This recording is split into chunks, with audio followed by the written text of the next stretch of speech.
A esta hora nos acompaña Juan Carlos Ruiz, profesor de la Facultad de Estudios Internacionales Políticos y Urbanos de la Universidad El Rosario, quien nos va a hablar en quienique.com sobre la reforma constitucional que se aprobó recientemente en El Salvador, que permitiría la reelección presidencial indefinida. Para empezar, profesor, me gustaría preguntarle a qué cree usted que se debe la popularidad del presidente Bukele en El Salvador.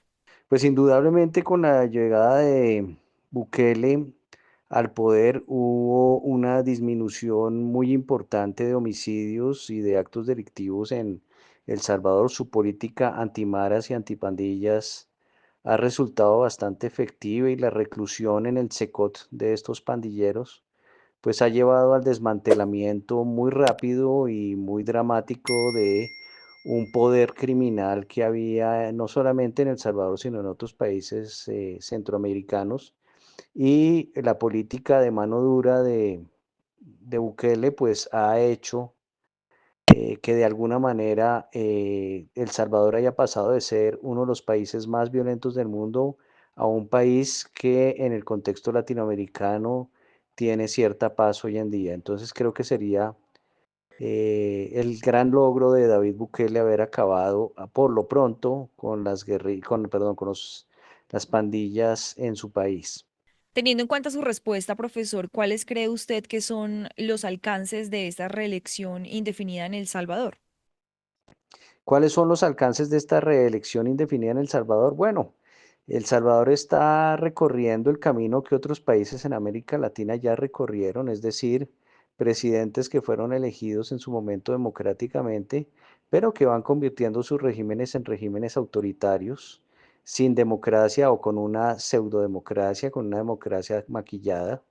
Seguramente tendremos elecciones en el futuro en El Salvador donde Bukele siempre arrasará con un porcentaje muy importante de votos, eh, incluso con una oposición que puede ir creciendo en el tiempo, en la medida en que se desgaste en el poder, seguirá ganando elecciones porque así ha sucedido también en Nicaragua, en Venezuela, por dar solamente dos casos, pero seguirá ganando elecciones a contrapecho quizás de un descontento que comience a aflorar en los próximos años. En este momento la favorabilidad de Bukele es muy alta, pero puede ser que con los años tenga un problema de gobernabilidad que acentúe el control que tiene sobre el Estado y su carácter autoritario.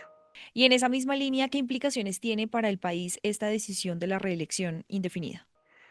¿Qué implicaciones tiene para el país esta decisión? Pues está caminando la senda de un gobierno no democrático. Ya en América Latina, en otros países, pues ha habido intentos de reformas constitucionales para perpetuar el mandatario en el poder. Recordemos, por ejemplo, a Evo Morales en Bolivia, que intentó incluso varias veces modificar la constitución para perpetuarse en el poder, hasta que finalmente hubo una protesta muy fuerte, la protesta de las Pititas, que lo llevó a prácticamente exiliarse.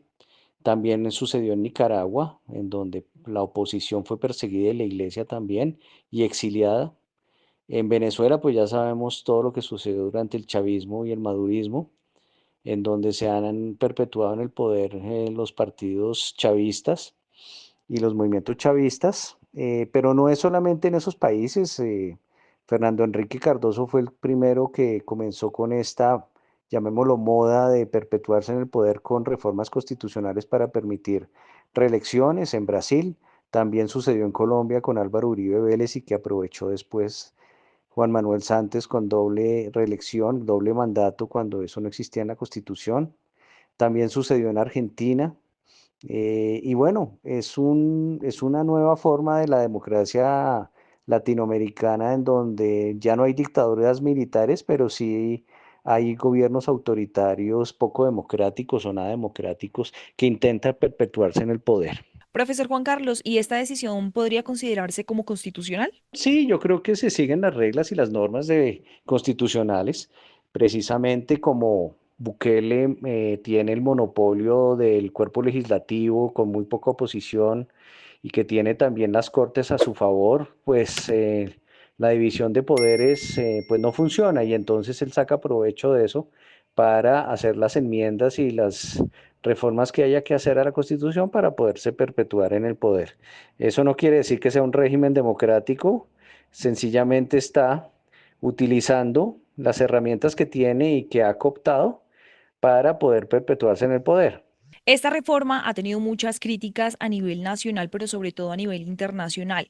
¿Usted cree que con esta reforma se estaría abriendo la puerta a una dictadura en El Salvador? ¿Se estaría dando el inicio de una dictadura con esta decisión? Bueno, yo creo que sí. Ya lo contesté anteriormente, no es un gobierno autoritario en donde se va a perpetuar muchos años en el poder y pues obviamente en la medida en que se erosionen los frenos y contrapesos y las limitaciones que debe tener cualquier ejecutivo, cualquier presidente, pues se volverá aún más autoritario ese gobierno. Y ya para finalizar, profesor Juan Carlos, me gustaría preguntarle si esto tiene alguna repercusión en Colombia, pues esto justamente cuando se ha hablado de una posible reelección del presidente Gustavo Petro.